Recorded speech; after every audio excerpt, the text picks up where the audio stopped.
Gates of Imagination presents The Sea Raiders by Herbert George Wells. Read by Arthur Lane. Chapter 1. Until the extraordinary affair at Sidmouth, the peculiar species Haploteuthis ferox was known to science only generically, on the strength of a half-digested tentacle obtained near the Azores and a decaying body pecked by birds and nibbled by fish, found early in 1896 by Mr. Jennings near Land's End. In no department of zoological science, indeed, are we quite so much in the dark as with regard to the deep-sea cephalopods. A mere accident, for instance, it was, that led to the Prince of Monaco's discovery of nearly a dozen new forms in the summer of 1895, a discovery in which the before-mentioned tentacle was included. It chanced that a cachalot was killed off Terceira by some sperm whalers, and in its last struggles charged almost to the prince's yacht, missed it, rolled under, and died within 20 yards of his rudder. And in its agony it threw up a number of large objects, which the prince, dimly perceiving they were strange and important, was by a happy expedient able to secure before they sank. He set his screws in motion, and kept them circling in the vortices thus created until a boat could be lowered. And these specimens were whole cephalopods and fragments of cephalopods, some of gigantic proportions, and almost all of them unknown to science. It would seem, indeed, that these large and agile creatures, living in the middle depths of the sea, must, to a large extent, forever remain unknown to us, since underwater they are too nimble for nets, and it is only by such rare, unlooked-for accidents that specimens can be obtained.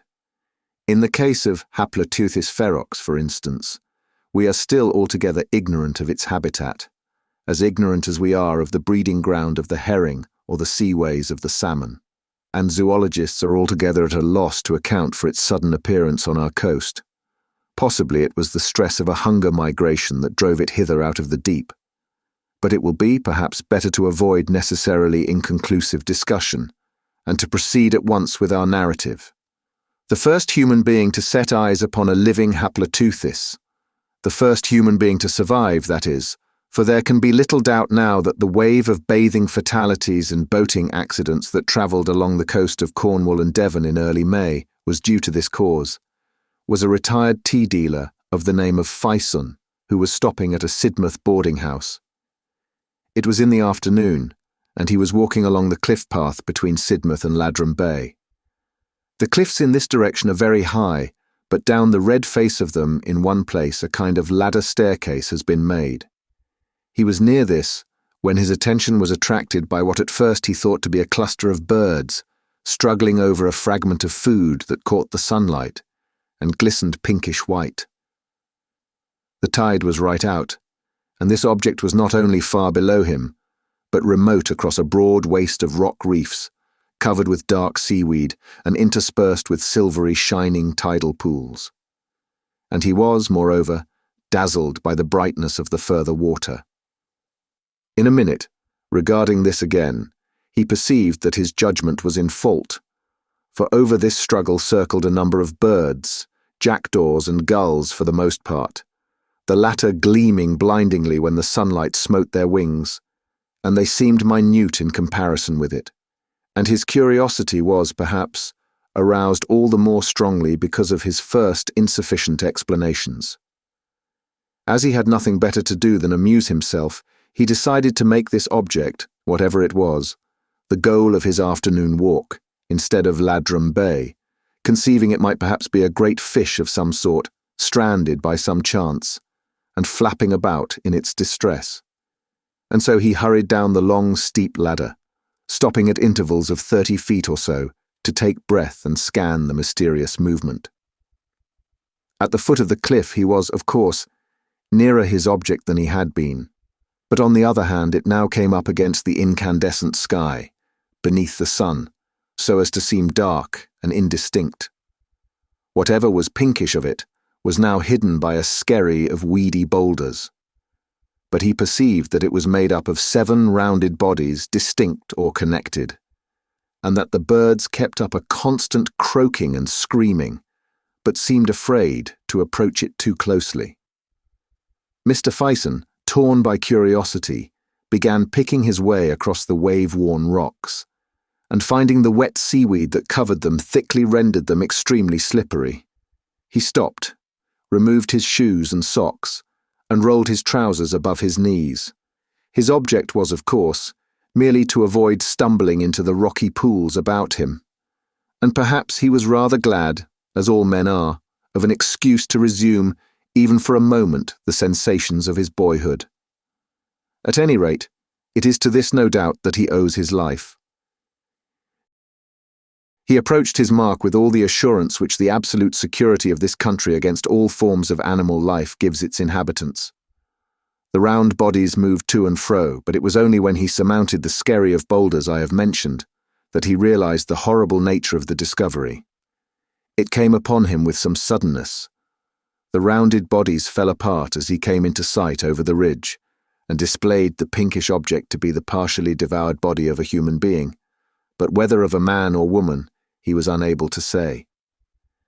And the rounded bodies were new and ghastly-looking creatures, in shape somewhat resembling an octopus, with huge and very long and flexible tentacles coiled copiously on the ground.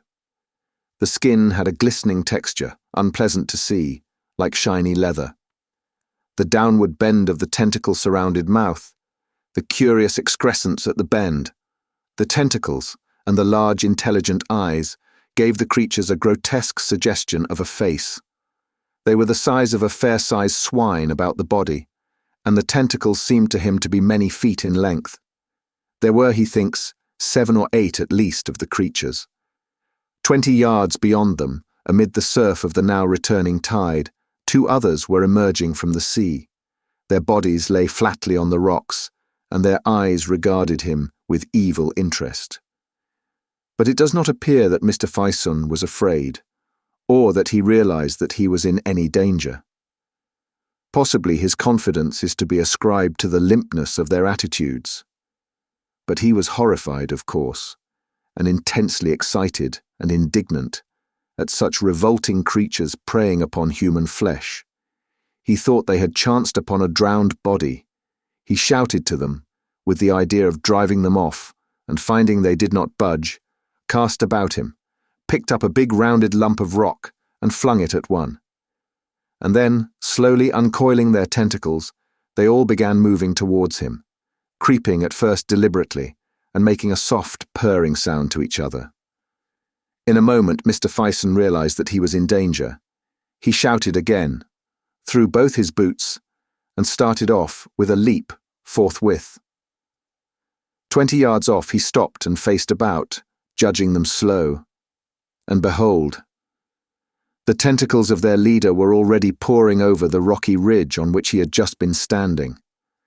At that he shouted again, but this time not threatening, but a cry of dismay, and began jumping, striding, slipping, wading across the uneven expanse between him and the beach. The tall red cliffs seemed suddenly at a vast distance, and he saw as though they were creatures in another world. 2 minute workmen engaged in the repair of the ladderway, and little suspecting the race for life that was beginning below them. At one time he could hear the creatures splashing in the pools not a dozen feet behind him, and once he slipped and almost fell. They chased him to the very foot of the cliffs, and desisted only when he had been joined by the workmen at the foot of the ladderway up the cliff. All 3 of the men pelted them with stones for a time, and then hurried to the cliff top and along the path towards Sidmouth, to secure assistance and a boat, and to rescue the desecrated body from the clutches of these abominable creatures. Chapter 2. And as if he had not already been in sufficient peril that day, Mr. Fison went with the boat to point out the exact spot of his adventure. As the tide was down, it required a considerable detour to reach the spot, and when at last they came off the ladderway, the mangled body had disappeared. The water was now running in, submerging first one slab of slimy rock and then another, and the 4 men in the boat, the workmen, that is, the boatman, and Mr. Fison, now turned their attention from the bearings offshore to the water beneath the keel. At first they could see little below them, save a dark jungle of laminaria with an occasional darting fish. Their minds were set on adventure, and they expressed their disappointment freely. But presently they saw one of the monsters swimming through the water seaward, with a curious rolling motion that suggested to Mr. Fison the spinning roll of a captive balloon. Almost immediately after, the waving streamers of laminaria were extraordinarily perturbed, parted for a moment, and 3 of these beasts became darkly visible, struggling for what was probably some fragment of the drowned man. In a moment the copious olive-green ribbons had poured again over this writhing group. At that, all 4 men, greatly excited, began beating the water with oars and shouting, and immediately they saw a tumultuous movement among the weeds. They desisted to see more clearly, and as soon as the water was smooth, they saw, as it seemed to them, the whole seabed among the weeds set with eyes. "Ugly swine!" cried one of the men. "Why, there are dozens!" And forthwith the things began to rise through the water about them. Mr. Fison has since described to the writer this startling eruption out of the waving laminaria meadows. To him, it seemed to occupy a considerable time, but it is probable that really it was an affair of a few seconds only. For a time, nothing but eyes, and then he speaks of tentacles streaming out and parting the weed fronds this way and that. Then these things, growing larger, until at last the bottom was hidden by their intercoiling forms, and the tips of tentacles rose darkly here and there into the air above the swell of the waters. One came up boldly to the side of the boat, and clinging to this with 3 of its sucker-set tentacles, threw 4 others over the gunwale, as if with an intention either of oversetting the boat or of clambering into it. Mr. Fison at once caught up the boat hook, and jabbing furiously at the soft tentacles, forced it to desist. He was struck in the back and almost pitched overboard by the boatman, who was using his oar to resist a similar attack on the other side of the boat. But the tentacles on either side at once relaxed their hold, slid out of sight, and splashed into the water. "We had better get out of this," said Mr. Fison, who was trembling violently. He went to the tiller, while the boatman and one of the workmen seated themselves and began rowing. The other workman stood up in the forepart of the boat, with the boat hook, ready to strike any more tentacles that might appear. Nothing else seems to have been said. Mr. Fison had expressed the common feeling beyond amendment. In a hushed, scared mood, with faces white and drawn, they set about escaping from the position into which they had so recklessly blundered. But the oars had scarcely dropped into the water before dark, tapering serpentine ropes had bound them, and were about the rudder, and creeping up the sides of the boat with a looping motion, came the suckers again. The men gripped their oars and pulled, but it was like trying to move a boat in a floating raft of weeds. "Help, here!" cried the boatman, and Mr. Fison and the second workman rushed to help lug at the oar. Then the man with the boat hook, his name was Ewan or Ewan, sprang up with a curse and began striking downward over the side, as far as he could reach, at the bank of tentacles that now clustered along the boat's bottom. And at the same time, the 2 rowers stood up to get a better purchase for the recovery of their oars. The boatman handed his to Mr. Fison, who lugged desperately, and meanwhile the boatman opened a big clasp knife, and leaning over the side of the boat, began hacking at the spiring arms upon the oar shaft. Mr. Fison, staggering with the quivering rocking of the boat, his teeth set, his breath coming short, and the veins starting on his hands as he pulled at his oar, suddenly cast his eyes seaward, and there, not 50 yards off, across the long rollers of the incoming tide, was a large boat standing in towards them, with 3 women and a little child in it. A boatman was rowing, and a little man in a pink ribboned straw hat and whites stood in the stern hailing them. For a moment, of course, Mr. Fison thought of help, and then he thought of the child. He abandoned his oar forthwith, threw up his arms in a frantic gesture, and screamed to the party in the boat to keep away for God's sake. It says much for the modesty and courage of Mr. Fison that he does not seem to be aware that there was any quality of heroism in his action at this juncture. The oar he had abandoned was at once drawn under and presently reappeared floating about 20 yards away. At the same moment, Mr. Fison felt the boat under him lurch violently, and a hoarse scream, a prolonged cry of terror from Hill, the boatman, caused him to forget the party of excursionists altogether. He turned and saw Hill crouching by the forward rowlock, his face convulsed with terror, and his right arm over the side and drawn tightly down. He gave now a succession of short, sharp cries. "Oh! Oh! Oh! Oh!" Mr. Fison believes that he must have been hacking at the tentacles below the waterline, and have been grasped by them, but of course it is quite impossible to say now certainly what had happened. The boat was heeling over, so that the gunwale was within 10 inches of the water, and both Ewan and the other labourer were striking down into the water, with oar and boat hook on either side of Hill's arm. Mr. Fison instinctively placed himself to counterpoise them. Then Hill, who was a burly, powerful man, made a strenuous effort and rose almost to a standing position. He lifted his arm indeed clean out of the water. Hanging to it was a complicated tangle of brown ropes, and the eyes of one of the brutes that had hold of him, glaring straight and resolute, showed momentarily above the surface. The boat heeled more and more, and the green-brown water came pouring in a cascade over the side. Then Hill slipped and fell with his ribs across the side, and his arm and the mass of tentacles about it splashed back into the water. He rolled over. His boot kicked Mr. Fison's knee as that gentleman rushed forward to seize him, and in another moment fresh tentacles had whipped about his waist and neck, and after a brief convulsive struggle, in which the boat was nearly capsized, Hill was lugged overboard. The boat righted with a violent jerk that all but sent Mr. Fison over the other side, and hid the struggle in the water from his eyes. He stood staggering to recover his balance for a moment, and as he did so he became aware that the struggle and the inflowing tide had carried them close upon the weedy rocks again. Not 4 yards off, a table of rock still rose in rhythmic movements above the inwash of the tide. In a moment Mr. Fison seized the oar from Ewan, gave one vigorous stroke, then dropping it, ran to the bows and leapt. He felt his feet slide over the rock and, by a frantic effort, leapt again towards a further mass. He stumbled over this, came to his knees, and rose again. "Look out!" cried someone, and a large drab body struck him.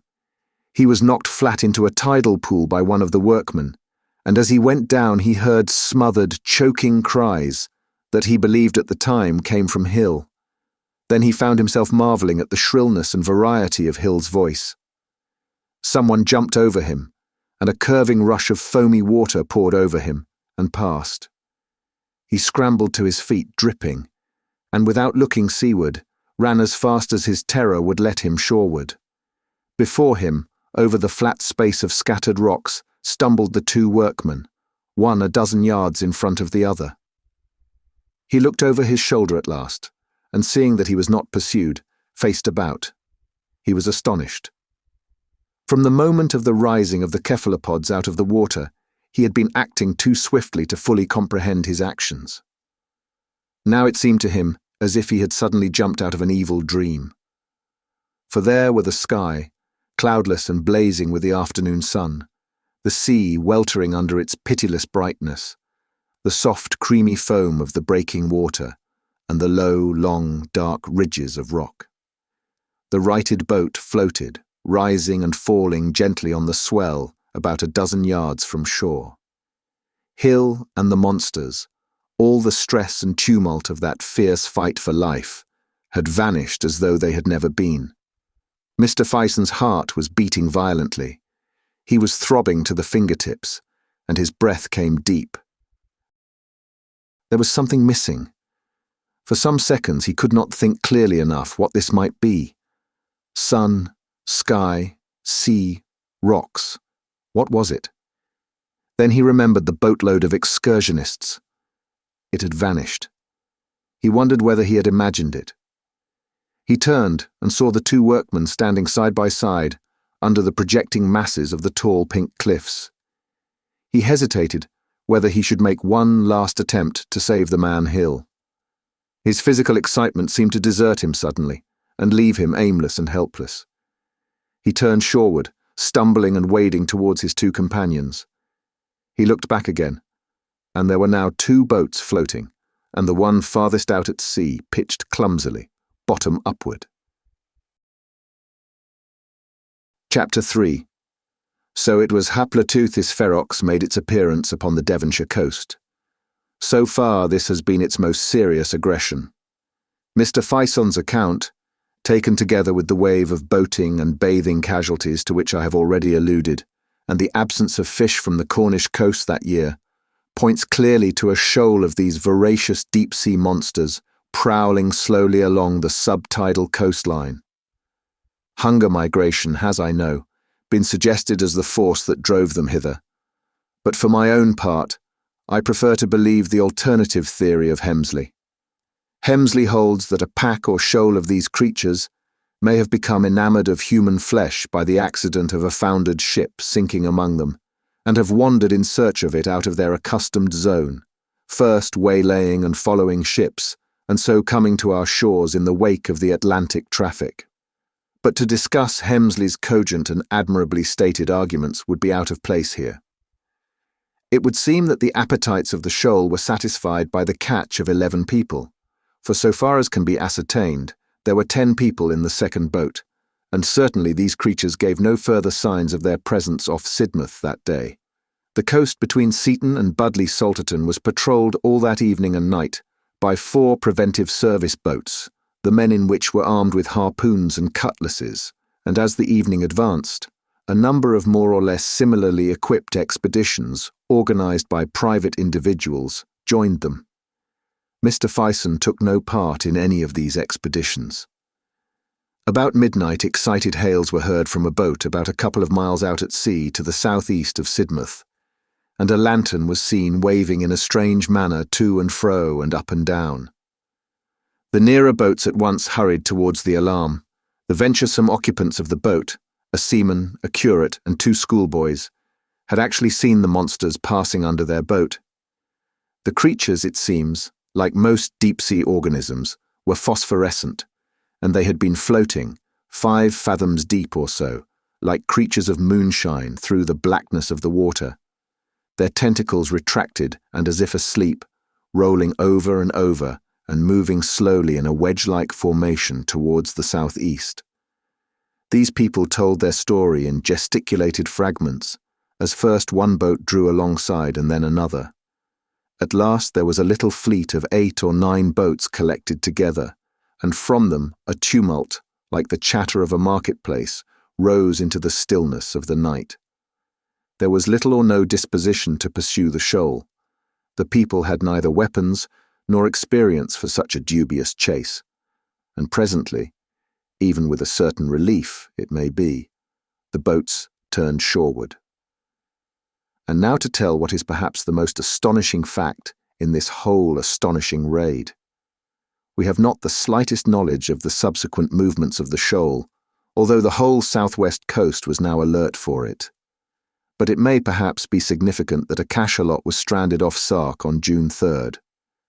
2 weeks and 3 days after this Sidmouth affair, a living Haploteuthis came ashore on Calais sands. It was alive because several witnesses saw its tentacles moving in a convulsive way. But it is probable that it was dying. A gentleman named Pouchet obtained a rifle and shot it. That was the last appearance of a living Haploteuthis. No others were seen on the French coast. On the 15th of June, a dead carcass, almost complete, was washed ashore near Torquay, and a few days later, a boat from the Marine Biological Station, engaged in dredging off Plymouth, picked up a rotting specimen, slashed deeply with a cutlass wound. How the former had come by its death, it is impossible to say. And on the last day of June, Mr. Egbert Kane, an artist, bathing near New Lynn, threw up his arms, shrieked, and was drawn under. A friend bathing with him made no attempt to save him, but swam at once for the shore. This is the last fact to tell of this extraordinary raid from the deeper sea. Whether it is really the last of these horrible creatures, it is as yet premature to say. But it is believed, and certainly it is to be hoped, that they have returned now, and returned for good, to the sunless depths of the middle seas, out of which they have so strangely and so mysteriously arisen. Thank you for listening. If you like our recordings, consider liking this video and subscribing to our channel so you don't miss any more audiobooks.